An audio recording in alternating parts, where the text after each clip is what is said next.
Assalamualaikum warahmatullahi wabarakatuh. Perkenalkan nama saya Ogi. Jadi dalam video ini merupakan seri kuliah statistika non-parametrik, gitu ya. Nah, pada video kali ini saya akan ngebahas sekilas statistika non-parametrik. Jadi yang akan saya bahas ada 2 poin dalam video ini. Yang pertama, beberapa contoh metode atau uji non-parametrik itu akan saya bahas. Kemudian saya juga akan ngebahas beberapa contoh penelitian yang menggunakan uji non-parametrik. Plus nanti saya praktekkan menggunakan SPSS. Nah, teman-teman, bahan-bahan ini nanti datanya teman-teman bisa download gratis di website saya www.pranaugi.com. Teman-teman nanti bisa akses di bagian statistika non-parametrik. Oke, terima kasih. Kita lanjut aja belajar. Oke. Nah, jadi sekilas tentang statistika non-parametrik. Jadi, statistika non-parametrik itu berisi metode-metode atau uji-uji non-parametrik. Itu dia ya.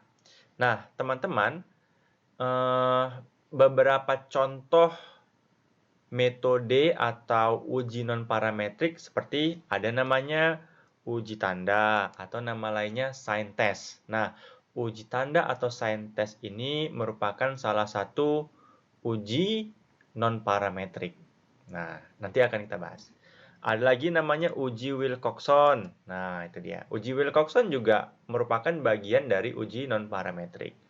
Ada lagi namanya uji Mann-Whitney, uji Kruskal-Wallis, uji Friedman, uji Cochrane, dan masih banyak lagi uji-uji dalam statistika non-parametrik.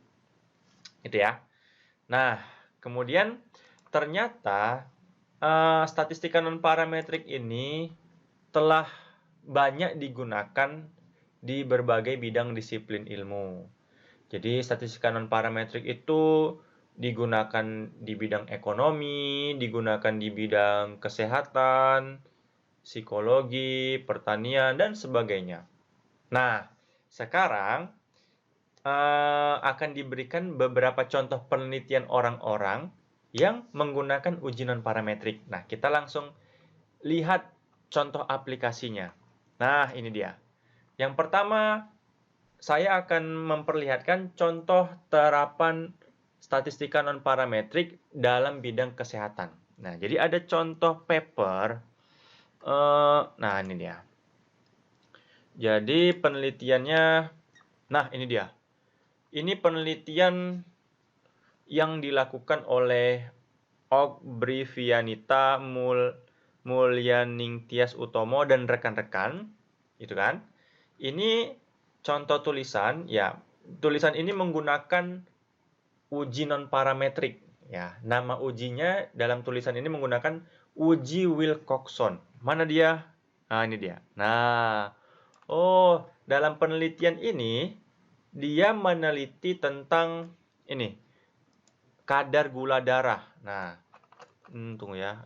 Dalam penelitian ini meneliti tentang kadar gula darah pada penderita diabetes.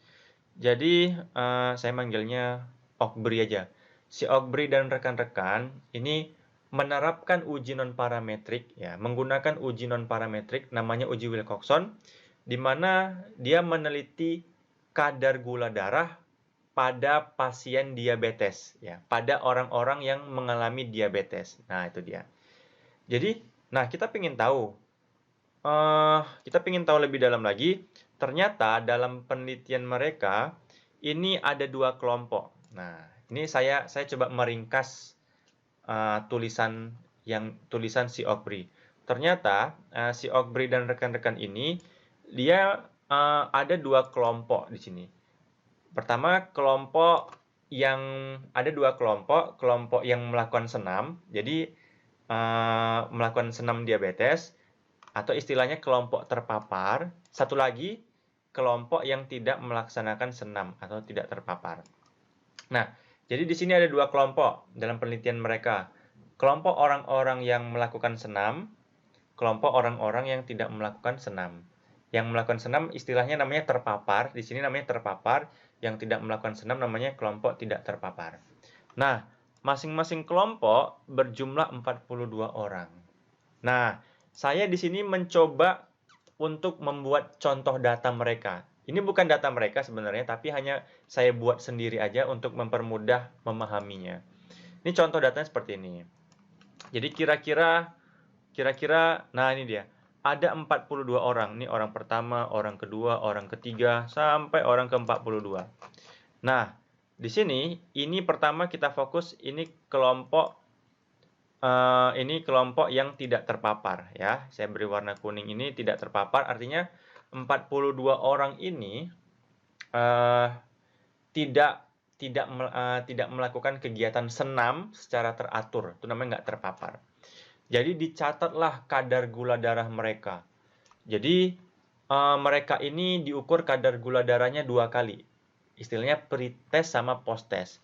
Ini pretestnya, ini kadar gula darah pretestnya ada 226, 220, 225 nih. Jadi orang pertama kadar gula darahnya pretestnya 226. Itu sebelum ya. Posttestnya sesudahnya menjadi 212, diukur lagi. Sampai 42 orang. Begitu juga di sini ya. Jadi ada 42 orang dalam kelompok yang tidak terpapar. Tidak terpapar itu tadi dia nggak melakukan senam secara teratur. Nah, itu dia. Kemudian ada lagi 42 orang yang lain. Ya, ini kelompok yang kedua ya. Saya beri warna pink lah misalkan. Mereka ini melakukan senam secara teratur. Oh, itu dia. Jadi ini kadar gula darahnya dicatat pretest sama posttest. Nah, itu dia. Jadi uji Wilcoxon mereka gunakan untuk apa sih? Nah, ini dia. Ternyata uji Wilcoxon dalam penelitian ini digunakan untuk, ternyata mereka menggunakan uji Wilcoxon untuk menguji apakah terdapat perbedaan yang signifikan pada kadar gula darah sebelum dan sesudah pada kelompok tidak terpapar. Nah, itu dia. Itu mereka gunakan uji Wilcoxon untuk ini.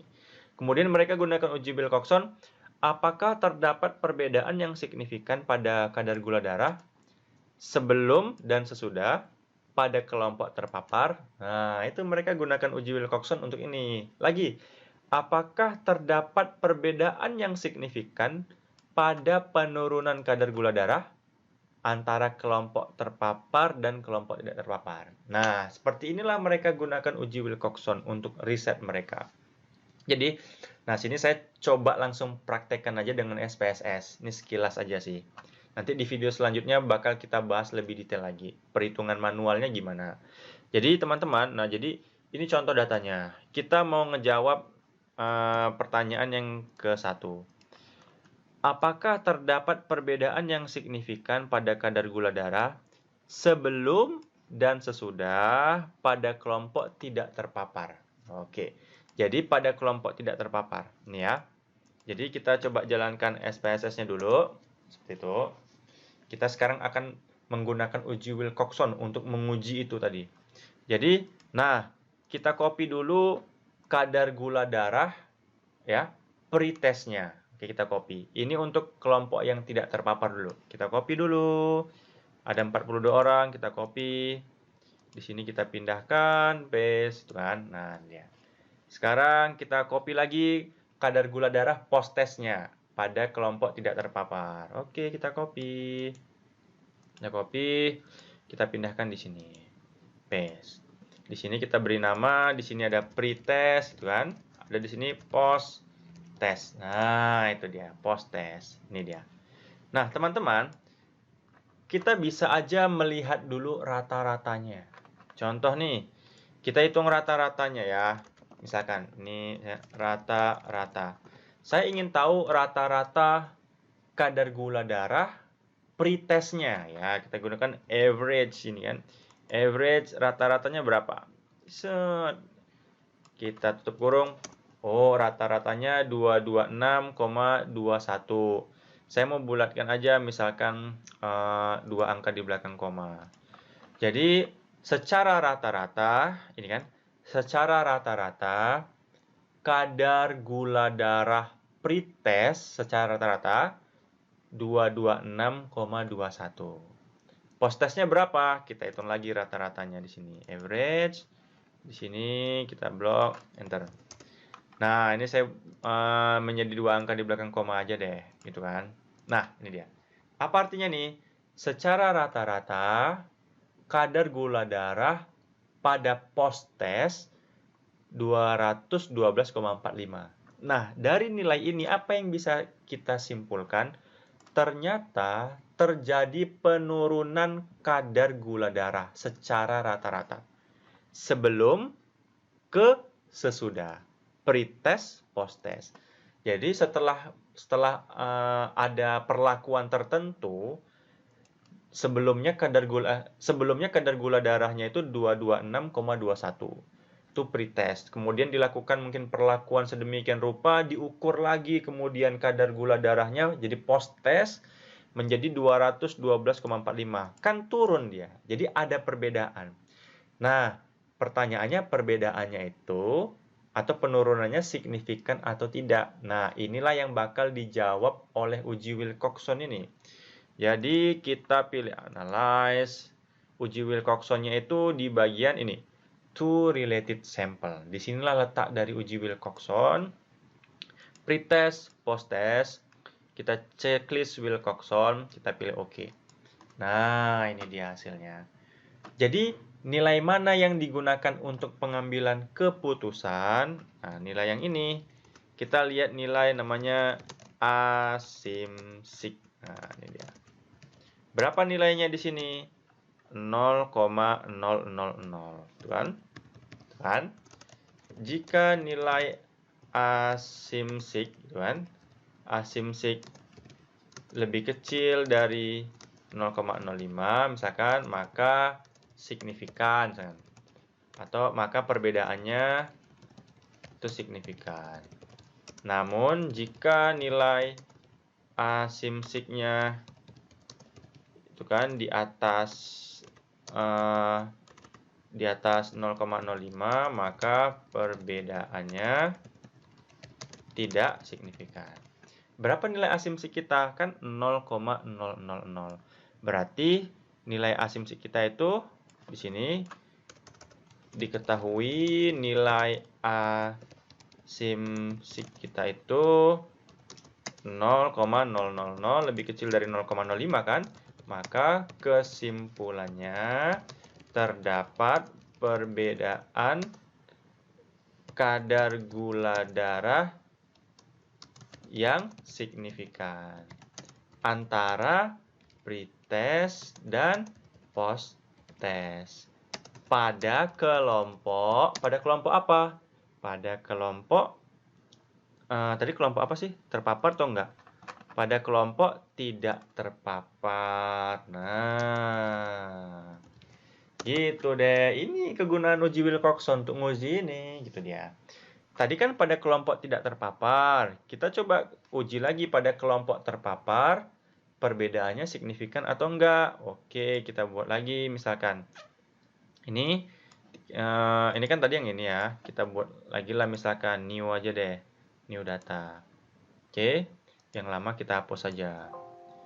Kemudian tinggal kita copy ini yang post test ya. Ini yang post test, pre-test sama post test yang terpapar. Copy, kemudian kita pindahkan di sini.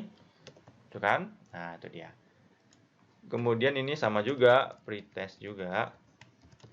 Post test. Gitu kan? Nah, ini dia. Kita ujilah dengan Wilcoxon lagi. Nah, ini dia kan. Pilih apa namanya? To related lah. Pre-test, post-test, Wilcoxon. Oke. Nah, nilai asimsiknya juga 0,000. Jadi kesimpulannya pada kelompok terpapar, ini tidak terpapar tuh maksudnya dia melakukan senam tapi mungkin tidak teratur dia. Nah, itu dia. Nah, jadi hasil yang kedua juga signifikan, ini kan? Jadi diketahui nilai asimsik sama juga asimsiknya 0,000. Maka kesimpulannya terdapat perbedaan kadar gula darah yang signifikan. Kan?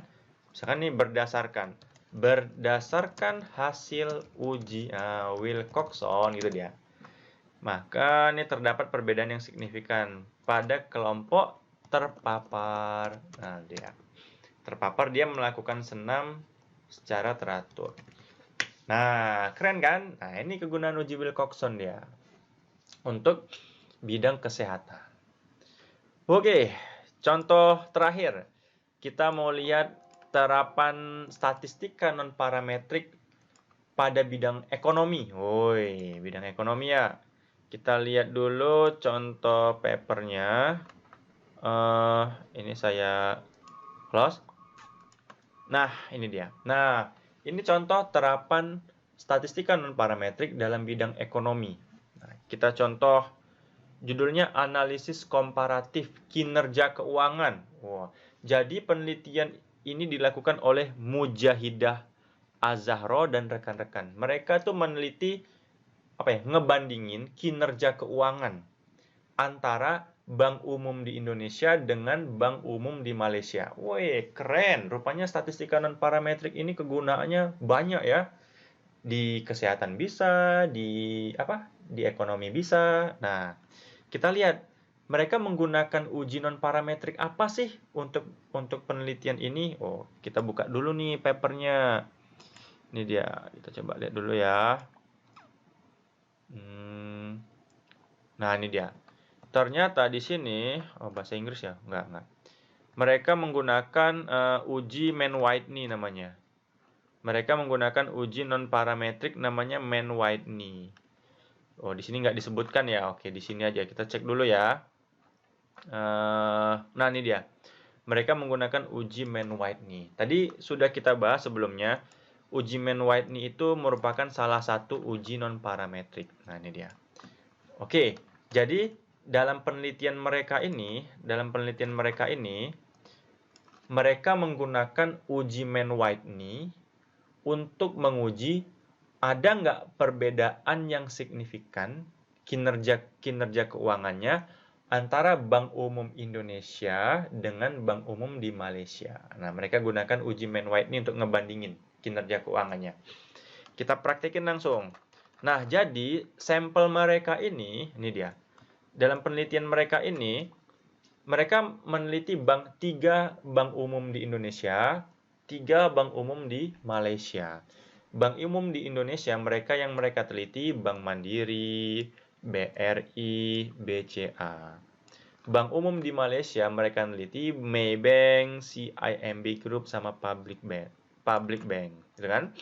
Nah, adapun kinerja keuangannya, indikator yang mereka gunakan ada namanya return on asset (ROA), return on equity (ROE), net interest margin (NIM), sama debt ratio. Jadi kinerja keuangan mereka mengukur 4 indikator: ROA, ROE, NIM, sama debt. Nah, keempat indikator inilah yang dibandingin.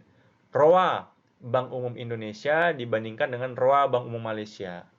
ROE Bank Umum Indonesia dibandingin dengan ROE Bank Umum Malaysia. NIM Bank Umum Indonesia dibandingin dengan NIM Bank Umum Malaysia. Nah, ngebandinginnya ini menggunakan uji apa? Menggunakan uji non-parametrik, uji Mann-Whitney. Ada nggak perbedaan yang signifikan? Nah, itu dia. Jadi, langsung aja kita praktekkan. Saya ngebuat data ya. Data ini hanya data simulasi aja, bukan data sebenarnya, hanya untuk contoh aja. Nah, jadi mereka ini tadi ingat ada 3 bank yang mereka teliti. 3 bank umum Indonesia, 3 bank umum di Malaysia. Mereka neliti itu dari tahun 2010 sampai 2014. Teman-teman bisa lihat di sini yang mereka teliti. Mana ya? Mana tadi saya udah baca, mereka neliti dari 2010 sampai 2014. Nah, ini dia. Mereka neliti dari tahun 2010 sampai 2014. Mereka ngambil datanya dari tahun itu. Nah, misalkan ini ROA. Ya, ROA dari 2010 sampai 2014 ini. Ini miliknya Bank Mandiri, ya misalkan dari 2010 sampai 2015. ROA ini punyanya BRI, ya dari 2010 sampai 2014. Ini ROA juga punyanya BCA, gitu kan? Itu dia. Kemudian ini ROA punyanya si Maybank. Maybank. Ya, punyanya Maybank ya. Ini ada 5 juga. Ini dia. Dia. Oke, nah inilah dia. Sampai sini. Jadi semua barisnya itu ada 30. Nah, sekarang kita akan praktekkan menggunakan uji Mann-Whitney. Kita jalankan dulu SPSS-nya. Seperti ini. Oke. Nah, ini SPSS-nya udah jalan. Kemudian ini kita close-kan. Nah, kita close-kan, kita copy datanya seperti ini. Jadi satu ini artinya ini namanya Bank Umum Indonesia. 2 ini merupakan apa namanya? Bank Umum Malaysia. Kita copy datanya. Set. Nah, ini kita copy. Kita copy datanya, kemudian kita pindahkan di sini. Paste. Nah, kan 30. Kita beri nama di sini bank, di sini ROA, ROE, kemudian apa lagi ya? NIM sama DR. Nah, di bagian bank kita beri pengkodean, satu itu Bank Umum Indonesia, 2 itu Bank Umum Malaysia. Oke. Nah, ini dia. Nah, itu dia.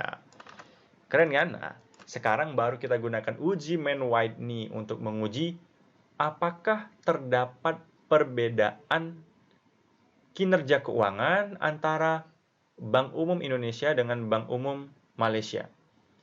Kinerja keuangannya diukur menggunakan 4 indikator. ROA, ROE, NIM, sama DR. Oke, pilih Analyze, Non-Parametric, To Independent Sample. Nah, kan? Banknya di sini, ROA, ROE, NIM, DR di sini. Kita define group.